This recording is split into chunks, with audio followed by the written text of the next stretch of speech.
আপনার সামনে যে ফর্ম নাম্বার ১২১ দেখছেন, এটা কিভাবে ফিল করতে হয় বুঝতে পারছেন না? আজ আমি এই এক্স্যাক্ট ফর্মটা ধরে ধরে একদম সহজভাবে বুঝিয়ে দেব। Beginner friendly Bengali guide. Form ১২১ কী কাজের? এই ফর্ম ১২১ ব্যবহার হয় সেকশন ৩৯৩ এর আন্ডার। মানে কিছু স্পেসিফিক ইনকাম আপনি রিসিভ করবেন উইদাউট টিডিএস, তখন এই ডিক্লারেশন দিতে হয়। সহজভাবে আপনি বলছেন, আমার ইনকাম ট্যাক্সেবল লিমিটের নিচে, তাই আমার ইনকাম থেকে ট্যাক্স কাটবেন না। পার্ট এ, আপনার ডিটেলস। ১.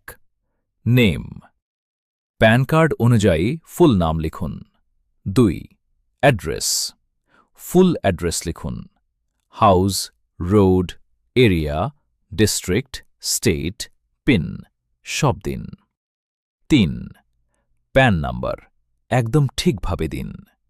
৪.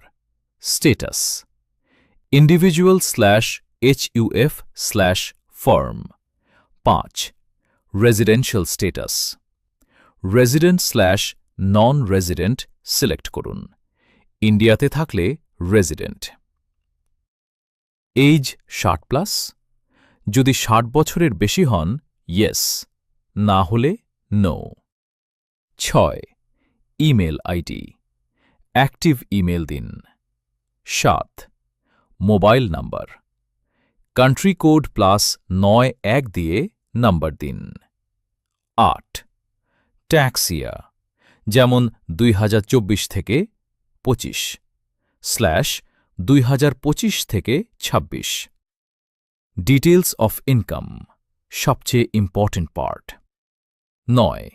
নেচার অফ ইনকাম কোন ইনকামের জন্য ফর্ম দিচ্ছেন? Commission, insurance, interest, dividend, rent ইত্যাদি। Example: AEPS commission income. ১০. Estimated income আপনি ওই সোর্স থেকে বছরে কত ইনকাম পাবেন? এক্সাম্পল: ২৪,০০০ রুপি, ২,০০০ গুণ ১২। ১১. Number of forms ০। ১১. Income amount ০। ১২. Total income ১০ + ১১B। টোটাল অটোমেটিক্যালি ক্যালকুলেট করুন। এক্সাম্পল: ২৪,০০০ rupee. ১৩. Estimated total income full year আপনার টোটাল ইয়ারলি ইনকাম সব মিলিয়ে। এক্সাম্পল: ৫০,০০০ রুপি। ইম্পর্ট্যান্ট: এই অ্যামাউন্ট ট্যাক্সেবল লিমিট ২.৫ লাখ রুপি এর নিচে হতে হবে। ১৪.